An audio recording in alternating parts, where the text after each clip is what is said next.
Chers amis, bonjour. C'est avec beaucoup de plaisir, d'intérêt et d'émotion que je m'adresse à vous en ce vendredi 8 septembre 2017 pour vous présenter mon décryptage de la déclaration publiée sous forme de communiqué par le président de l'Assemblée nationale de Côte d'Ivoire, Guillaume Kikbafori Soro, ce jour même,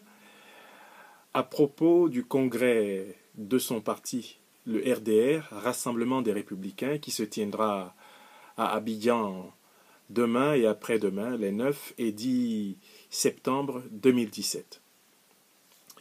Je voudrais ici revenir sur les 9 idées essentielles du communiqué historique que Guillaume Soro a publié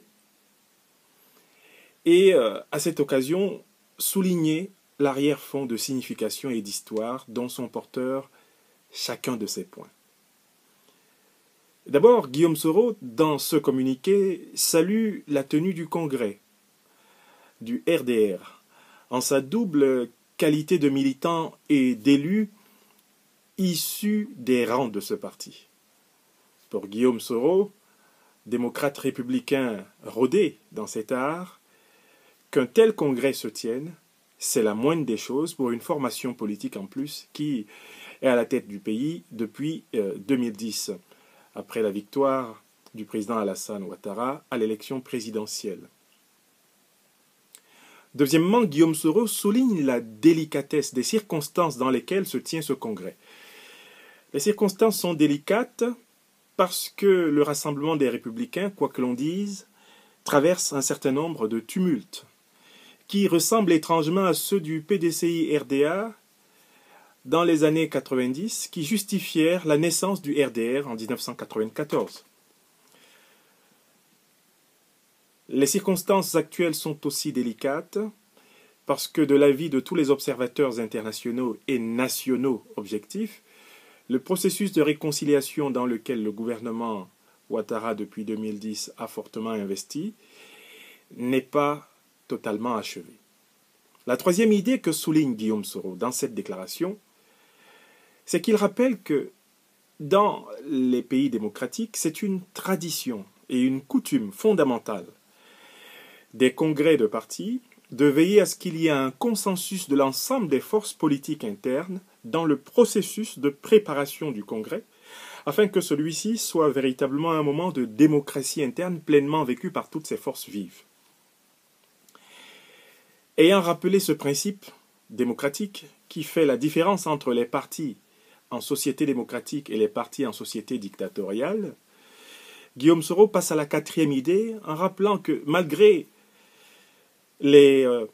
différentes casquettes institutionnelles et historiques dont il est porteur, président du conseil politique du RHDP en 2015 pour la réélection du président Alassane Ouattara, député réélu de Fer-Késédougou commune, maintenant en cours de deuxième mandat, président de l'Assemblée nationale sur proposition du Rassemblement des Républicains et même membre du Haut Conseil du Rassemblement des Républicains, sans oublier son rôle éminent dans l'accession au pouvoir du président Alassane Ouattara en tant que secrétaire général des Forces Nouvelles et par ailleurs organisateur des élections de 2010 au nom de l'accord de paix de Ouagadougou, soit pratiquement 7 casquettes qui font de Guillaume Soro le meilleur CV politique de l'après-Ouattara Bédié en Côte d'Ivoire, eh bien, malgré ce poids historique, cette légitimité historique et institutionnelle dont il est porteur, Guillaume Soro souligne qu'il n'a été associé ni en amont ni en aval à la préparation du congrès de son parti. L'amont, c'est le haut du parti, c'est l'élite, ceux qui étaient chargés de l'organisation de ce congrès. L'aval, c'est l'aboutissement des actions de cette élite. Ni à l'origine de l'intention du congrès, du projet du congrès, du projet de société que devait réaliser le congrès, ni à l'aboutissement de la mise en œuvre de ses intentions, de ses résolutions, Guillaume Soro n'a été associé. Tout le monde a pu constater les arguties administratives par lesquelles un certain nombre de membres de la direction du RDR chargée de l'organisation de ce congrès ont essayé de procéder en publiant dans les médias les différentes correspondances fiévreuses et malencontreuses adressées à la hâte et à la dernière minute à un Guillaume Soro qui, de fait, savait dès le départ qu'il n'avait pas été associé à l'organisation de l'événement et qu'il ne fallait surtout pas qu'il en entrave le déroulement en s'y présentant comme un intrus ou comme un figurant. Guillaume Soro constate que c'est le comité d'organisation, l'élite de son parti, le RDR, qui a pris la responsabilité de ne pas l'associer à l'organisation de ce congrès. Je le disais sur Africa numéro 1, interrogé par Francis Laloupeau le 30 août passé,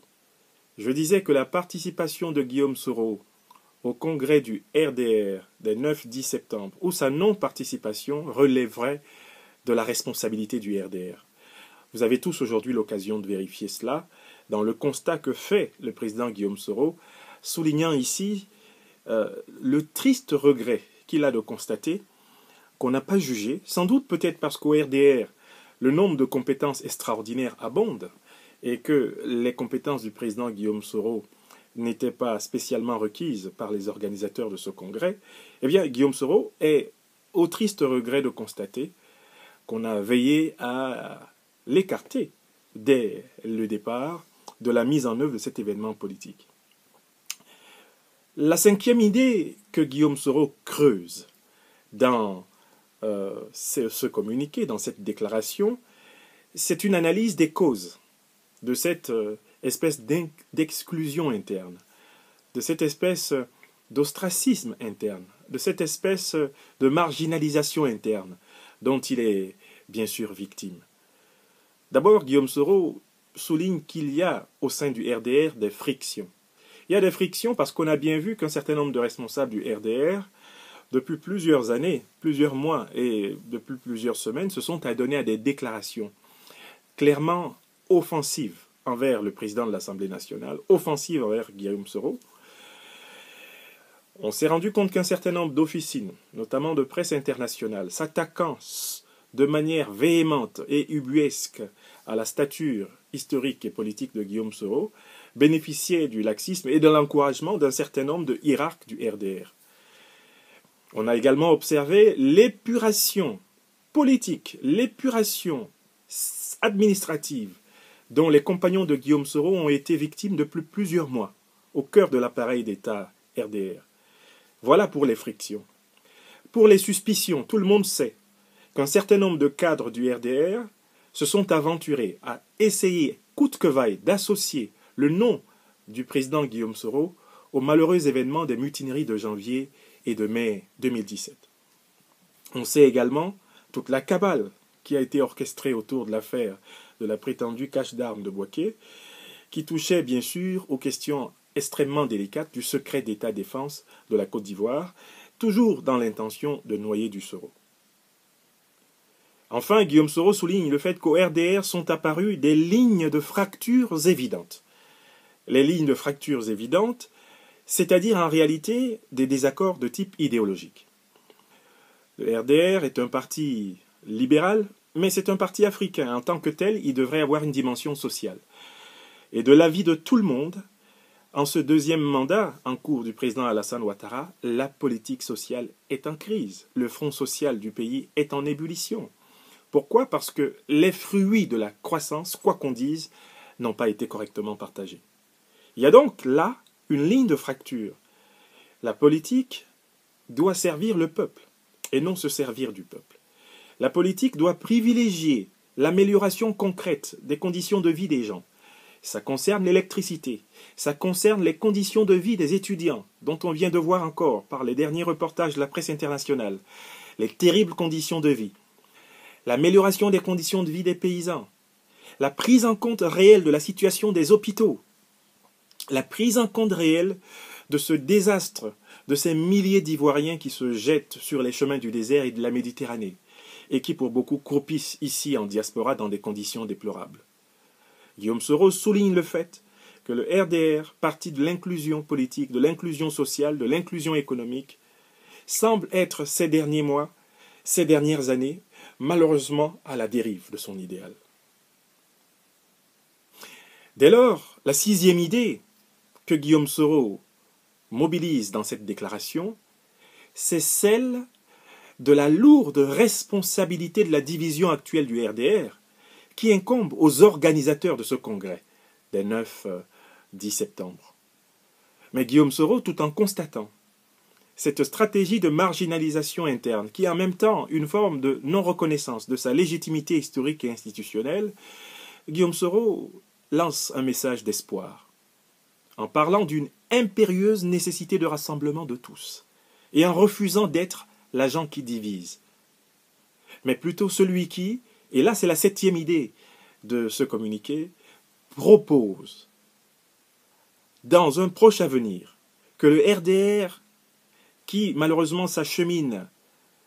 demain samedi et dimanche vers un congrès de type exclusif, marginalisateur, Guillaume Soro formule le vœu que le RDR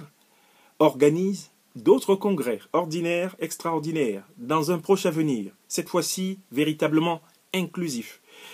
Et il souligne qu'il se met à la disposition de toute direction de bonne volonté issue de l'actuel congrès en cours de préparation, qui voudrait travailler en amont et en aval avec lui et toutes les forces sociopolitiques qu'il représente. Huitième idée, Guillaume Soro rappelle que l'idéal du RDR ne doit être ni patrimonial, ni ethnique, ni clanique, ni mangécratique, mais un idéal national. Car en réalité, la finalité du RDR, ce n'est pas de résoudre les problèmes des militants du RDR, mais c'est de résoudre les problèmes de la Côte d'Ivoire. Et voilà pourquoi Guillaume Soro souligne trois idéaux communs et valables pour tous les Ivoiriens, qu'ils soient du RDR, du FPI, du PDCI, ou même qu'ils ne soient d'aucun parti politique. Ces trois valeurs que souligne Guillaume Soro sont la paix, la stabilité et le progrès de la Côte d'Ivoire, en synergie. Valeurs pour lesquelles Guillaume Soro s'est engagé très fortement pour l'accélération du processus du pardon et de la réconciliation inter-ivoirienne, par la promotion de l'idée d'une amnistie des derniers prisonniers de la crise post-électorale, par la promotion de l'idée du pardon, c'est-à-dire de l'appel au lâcher-prise adressé à la génération des anciens, incarnée par les présidents Bédié, Ouattara et Gbagbo. Guillaume Soro pense que la Côte d'Ivoire est tellement importante qu'il ne vaut pas une seule seconde, une seule once de seconde de lui sacrifier les intérêts, de la sacrifier aux intérêts partisans. Enfin, neuvième idée, Guillaume Soro se met en mission pour cette réconciliation interne du RDR qui est partie totale de la réconciliation globale, la réconciliation nationale. Et Guillaume Soro souligne que ce communiqué a été spécialement adressé au peuple du RDR, aux militants du RDR, qui ne doivent pas désespérer de la possibilité d'un rassemblement véritablement inclusif, véritablement démocratique, véritablement républicain, permettant au RDR de participer avec sagesse, force et beauté aux prochaines échéances électorales. En conclusion, cette déclaration indique qu'une véritable renaissance du RDR est possible avec Guillaume Soro et toutes les forces vives de la jeunesse ivoirienne et tous les cadres émergents de la société ivoirienne qu'il incarne, à condition que le RDR renonce à sa dérive clanique, patrimonialiste, oligarchique et à un excès de confiance en une certaine forme de libéralisme qui a montré ses limites ailleurs dans le monde. Guillaume Soro reste à la disposition de son parti, mais surtout de son pays, comme toujours. Je salue cette grande déclaration du leader générationnel qu'est Guillaume Soro, et j'invite tous ceux qui ne l'ont pas encore lu à la lire. Et il leur plaira alors de voir si l'interprétation que j'en donne est orthodoxe ou alors hétérodoxe, si elle est acceptable ou inacceptable. À chacun d'en juger. Je suis heureux pour ma part d'avoir vécu en direct ce grand moment de vérité pour la Côte d'Ivoire. Et je crois que tout se passera bien, avec la force de mobilisation des gens de bonne volonté. Chers amis, je vous souhaite un bon week-end, en France, en Côte d'Ivoire et à travers le monde. Au revoir.